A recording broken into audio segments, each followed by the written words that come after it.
নমস্কার আমার প্রিয় শ্রোতা বন্ধুরা, আমি বৈশাখী। শিল্প সাহিত্য বাই বৈশাখী চ্যানেলে সকল শ্রোতা বন্ধুদের আরও একবার স্বাগত জানাই। সবাই কেমন আছেন? আশা করি ভগবানের কৃপায় সবাই সুস্থ এবং স্বাভাবিক আছেন। বন্ধুরা, আপলোড করা হয়েছিল এক তন্নির গন্ধ নামক এই গল্পটি। যে সমস্ত শ্রোতা বন্ধুরা কমেন্ট করেছেন তাদেরকে অসংখ্য ধন্যবাদ। যারা গল্পটি শুনেছেন এবং লাইক করেছেন আর শেয়ার করেছেন সেই সমস্ত শ্রোতা বন্ধুদেরকেও জানাই অসংখ্য ধন্যবাদ। কথা দিয়েছিলাম যারা গল্প শুনে নিজেদের মূল্যবান মন্তব্য করবেন তাদের মন্তব্য আমি পড়ে শোনাবো। তাই চলে এলাম কমেন্ট পড়ার পর্ব নিয়ে।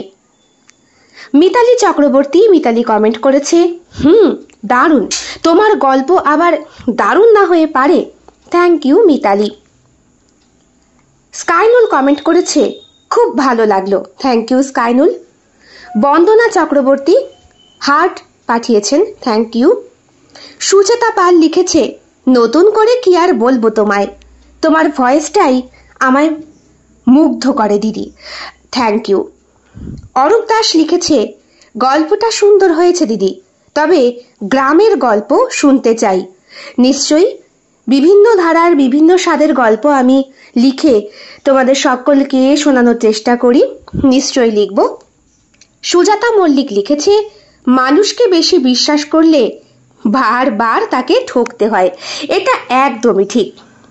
আশিস কুমার বসু কমেন্ট করেছেন, your power of imagination is phenomenal. Thank you so much sir.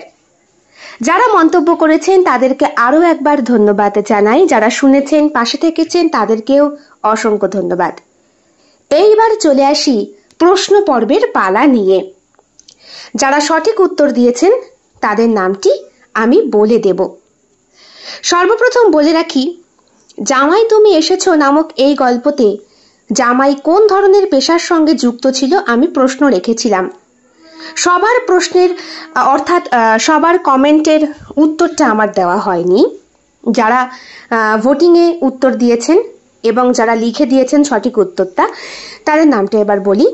Sucheta Pal, Sujata Mallick, milli RMB creation, বন্দনা চক্রবর্তী, শ্রদ্ধা দাস, শ্রমনা বাড়ি।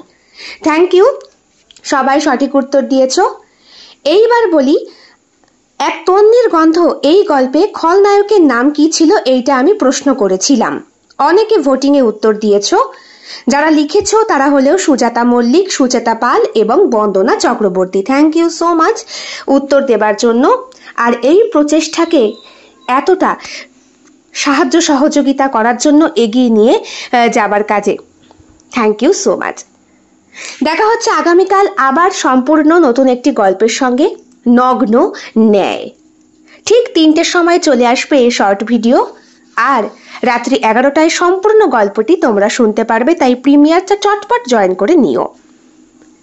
সবাই ভালো থেকো, সুস্থ থেকো, ঈশ্বরের কাছে এটাই কামনা করব। যারা অসুস্থ, বিভিন্ন রকম রোগে ভুগছ তারা একদম চিন্তা করবে না, ভগবান সহায় আছেন। সব সময় মনে একটা পজিটিভ চিন্তা রাখবে, দেখবে বেঁচে থাকার অনেকটা পাওয়ার যোগাবে সেইটা। আজ এই পর্যন্তই। দেখা হচ্ছে আগামীকাল সম্পূর্ণ নতুন ধারার আরও একটি গল্পের সঙ্গে। ততক্ষণের জন্যে বিদায় নিচ্ছি বন্ধুরা। আজ এই পর্যন্তই। শুভরাত্রি।